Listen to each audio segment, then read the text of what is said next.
পথের সঞ্চয়। যেখানে স্বাধীনতা আছে, ভয়ের সেখানে অধিকার নাই। যেখানে ভয় আছে, স্বাধীনতাও সেখানে অধিকার নাই।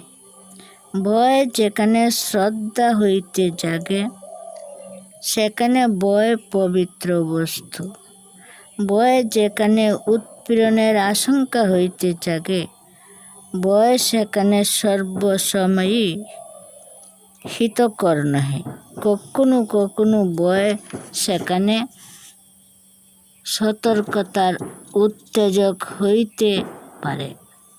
সুতরাং প্রকারান্তরে হিতকর হয়, পরন্তু অধিকাংশ সময়ই ভয় সেখানে অকল্যাণের প্রশ্রয় দেয়, পাপের জনক হয়।